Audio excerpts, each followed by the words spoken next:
Hi, everyone. Thank you for joining us today. I know everyone in the room is really eager to sort of peek into the minds of the folks we have on stage today, so I'm going to jump right in.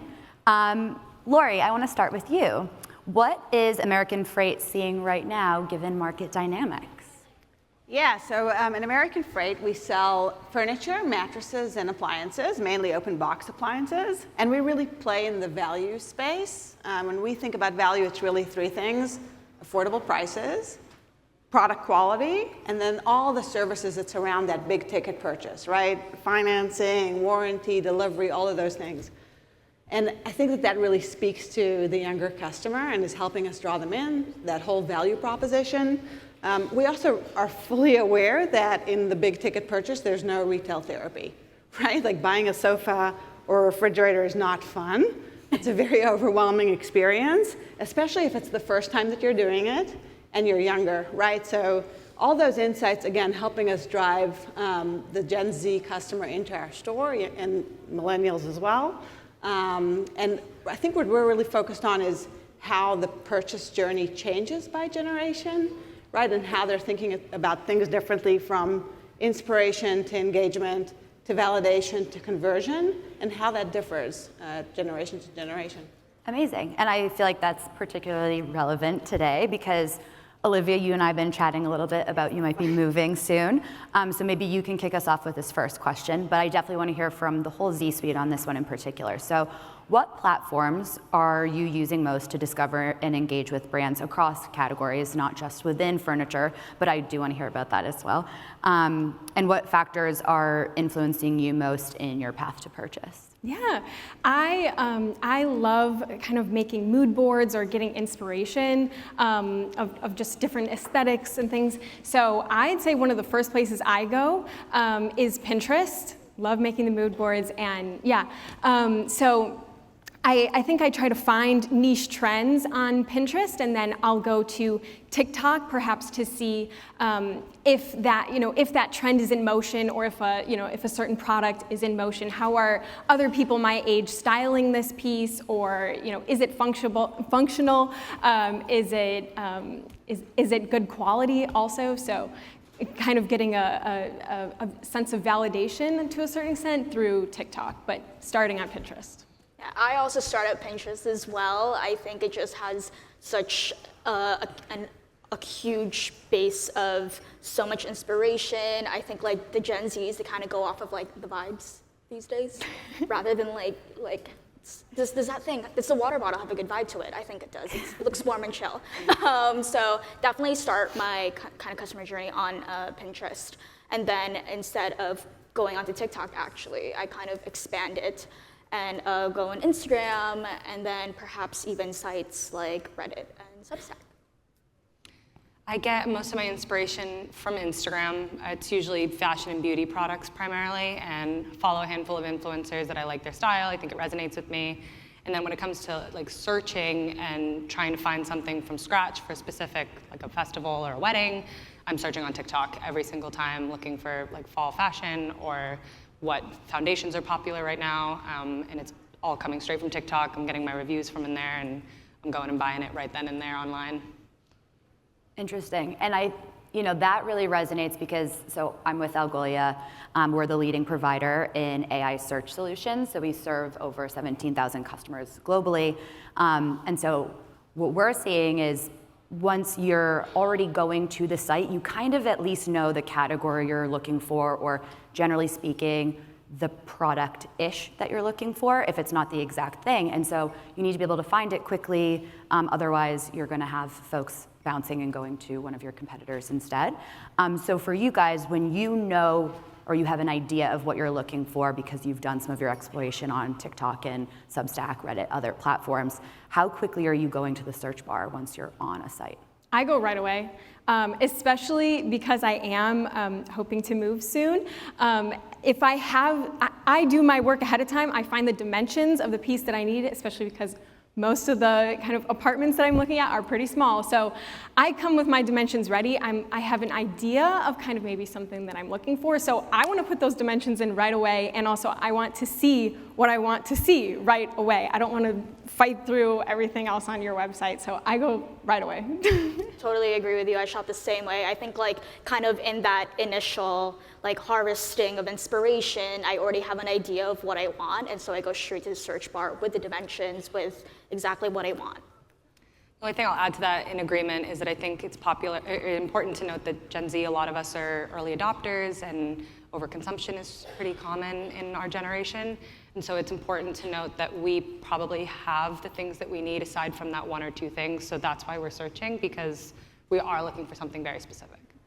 That's interesting. And I guess another then on-site experience question for you. One thing that we were talking quite a bit about was reviews. So Lauri, maybe do you want to speak to, in your mind as a brand, how you're looking at reviews? And then for the Z Suite, I would love to understand, like, what role does reviews play for you in your search process? Yeah, I mean, I think reviews is still very, very important. We think it's really important for not just our customers and having them kind of have that source of validation on the site for the product, but also for our merchants. They're getting a ton of feedback directly from our customers about the quality of the product, what they like and dislike about it. So it's really a treasure chest, the reviews. I find, though, really fascinating how much validation is happening off the site, right? So how much validation is happening on TikTok or Reddit or whatever other platform, and how we as brands need to be aware of that and start to facilitate that bridge for our customers. Personally, I don't read reviews. Like, I'm not going to read reviews longer than like 5 minutes, maybe. Especially if I'm shopping on Amazon or something. I do like when it's either kind of like bestseller or Amazon's pick or something, because to me, I'm like, okay, other people have purchased this. They've kind of done the work of just like Amazon is speeding that process up of saying lots of people have bought this. They have trusted it. It's a bestseller. So to me, I'm like, okay, I don't want to waste the time reading through things, but maybe I'll see the first few reviews that pop up, but there's no way that I'm reading through pages of reviews. No. It's funny because I'm completely the opposite. I will refer to the reviews that are on the website, and then I'll outsource into Reddit, and then maybe one of my favorite Substack creators has reviewed the same thing. And vice versa, if a Substack creator recommends me a product, I'll go on Reddit and I'll go on the website, and I really heavily rely on the reviews to influence my purchasing. Yeah, I'm the same. I also very heavily rely on reviews to the point where I really won't even buy things often if there's no reviews on it. It's like null and void in my head. But I have 2 different ways that I do it. For one, I'm a TikTok creator and I review products. So similarly, I like to watch other people do the same. And I think that it's pretty easy to spot authenticity that way. And then the other thing is, like say on Amazon or the actual website where I'm shopping, Sephora or whoever, I will read the comments and reviews there, but I'm not looking for that like AI generated, this product is great, just buy it, don't even think about it. It's more of like the details, like shade matching or sizes, comments and reviews that have pictures that can show a girl with a similar build like me that helps me to decide which size I want to buy, or what the details of the quality of the item are. Seeing it in person and on a real person is. And I think we spoke a lot about like the authenticity of those reviews, right? Mm-hmm. How critical that is, and as brands, like should embrace it, right? Like everybody wants to see the authentic, real review, right? So I think that's really key. Mm-hmm. Well, and it seems that may be a key difference here, right? Because you're saying Amazon and you're saying like the AI reviews, they're just trying to encapsulate what everyone else is saying, but that's actually not giving you that much detail often. And then you're saying, well, if I'm hearing it from a person who looks like me or sounds like me, I'm more likely to be trusting their opinion. And I think one thing maybe you had mentioned is, though, when you go to TikTok, maybe you're looking for that person. Who's that person that looks like me or sounds like me? But what about if it is a brand's TikTok? How does that change the authenticity factor for you? I tend to like looking more at creators that are more niche, might look like me, and getting their perspective, because to me there's always a certain aspect of, I think the brand can do more things to kind of raise my awareness about the brand, or even just kind of acknowledge that maybe even they don't take themselves as seriously, like it's not as glamorous as Instagram has to be. You know, if it's something on TikTok, it's like they can make a joke about themselves, but you know, I want to maybe learn about the brand from the brand, but then but definitely on the review, the authenticity part, I want to hear from someone who has used it, who, you know, is not paid by the company to say, wow, this is amazing, oh my gosh. So, no. Yeah, whenever I see on TikTok that has like the little like shop on TikTok that directs you to TikTok shop, I personally am, I don't really trust it. I don't trust that review. When it comes to brands trying to reveal their authenticity through TikTok, I think a brand that did it really well was Set Active. And they really followed like these trends, and they just showed more personality to the brand, and also did a little behind the scenes of the product. I mean, I think we all love to see what goes on behind how the product's made, and that's something that we really consider with sustainability and ensuring that they align with like our values. But I think that as a whole, authenticity for a brand is just really reliant on like what others say about that said brand. All right, wonderful. Thank you for that. I think that that's especially important for the brands in the room to be aware of. So I'm glad that we were able to get into that. Call me crazy, but I feel like we might already be a little sick of talking about AI. I'm still going to ask the question because I want to hear from the Z-Suite on it. So what role is AI playing in your shopping journey, if at all? I thrift a lot. I have been trying to use kind of the Google lens.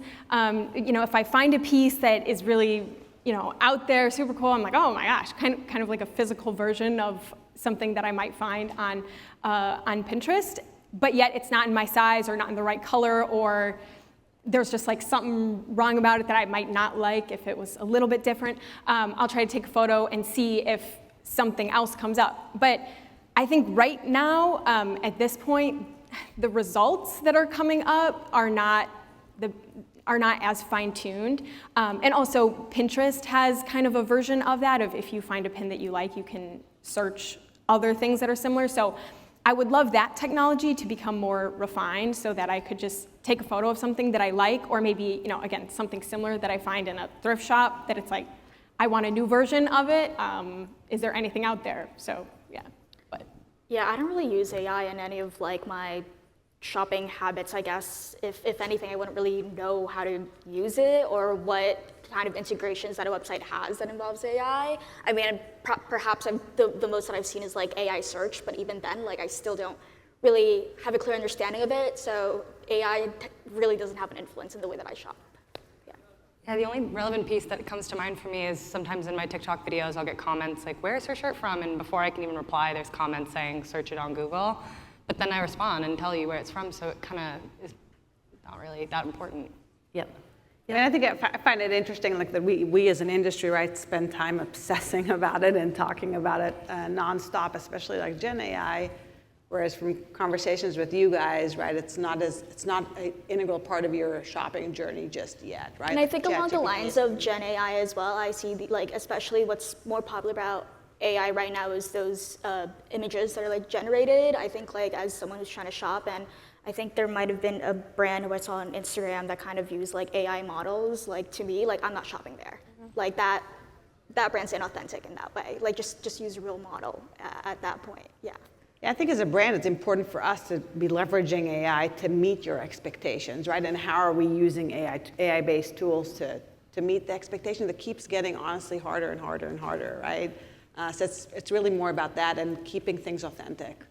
One thing that annoys me that might be like kind of relevant for American Freight too is, or like clothing, is when I see a product and then you're scrolling through to different colors, like a couch, and it's the same image, but the couch is black, and then it's blue, and then it's gray. And I'm like, so what does this really look like in real life? Because this is a photoshopped or Yeah, AI you edited that image. picture to make it look like I'm not that. going to buy the shirt if I have no idea what color it looks like, because all of these pictures are the exact same. Yeah. And that's a hard balance. That's what I'm talking about with that expectation of how do we as retailers and brands meet this expectation and still, you know, run our businesses. More than it helps, right? So. Well, and I think that that's a difference too that we had spoken about a bit, you know, shopping online versus shopping in store. When you're online, yeah, it might feel more comfortable for some types of purchases, but particularly purchases that you're like, oh, that's just an AI generated image, just switching the color, versus seeing it in real life, being able to touch the product. So what role and how important is in-store shopping to you, and how do brands sort of succeed in creating a seamless experience from all of their channels into in-store, and how does that stay top of mind for you? For me, I'm quite the shopaholic, and so I really prefer e-commerce because I can lay in my bed and do it for 4 hours. But one thing that's very important is like the return policy, because I definitely am making returns and I'm doing it the right way. But like I need to know that I'm comfortable to buy anything that I want to try and do it from the comfort of my home and take my time with it and return it within the 30 days. But I'm not doing a ton of in-store shopping these days, truthfully. I like to browse online and then go in store and see the rest of the options. I find that the inventory is quite different, but especially like when it comes to furniture, I want to actually see how it looks like and the actual size, and perhaps in my head I have the best knowledge of how my space looks like, and so how would that certain product actually look like in my space. I know that there are some AR technologies where you can kind of like take that virtual image of that said product and then, you know, hover it over that space, but it's still, you know, kind of inaccurate, and so I'd rather just go in person, see it for myself, do my measurements, and be like, yep, that's exactly what I need. Yep.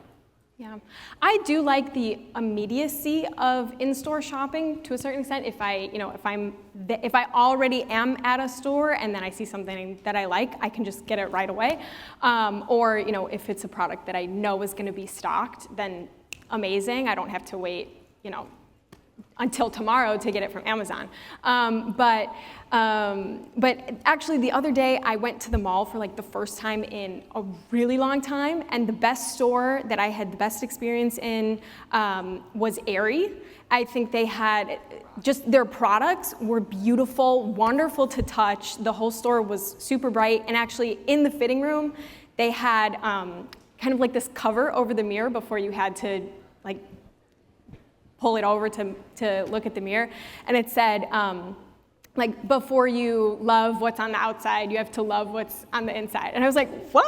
I have like, never, am I gonna cry in the I was like, am I gonna, but it was almost, it was a really like intimate moment with this brand where I was like, oh my gosh, I've like never seen this before. But I did actually end up buying 2 sweatshirts there, because again, just the quality of the pieces were amazing compared to some other stores that I walked in at the mall, and then just, yeah, the whole environment of the store was great. So, and because you're using that brand as an example, like, have you seen that sort of same sort of like one-to-one or inspiring experience like on their online channels at all? Or like, have you, it's fine if you haven't noticed, but it is something where, because it made that much of an impact on you in store, I'd be curious to hear if you're like feeling that in the rest of your channels. Yeah, I haven't really shopped from them online that much. Obviously, I know about the brand. I know a lot of people who do shop at Aerie, but actually that day I signed up to get their texts, because to me it was a really good experience, and I really liked the product too. So I was like, okay, like I'm comfortable doing that. But to me, something that I hate when I am shopping online is, immediately the first time I go there, they want my email, they want me to download their app, they want me to do all of these other things and sign up for their chatbot. I'm like, no, like let me get to know you first and get to know me first too. So, so to me, I was comfortable kind of like giving Aerie my information after that, and kind of meeting based them on in that way. experience. Yeah. That's amazing. Well, that is unfortunately all the time that we have for today. So I want to thank Lauri and the Z Suite for your time and insights.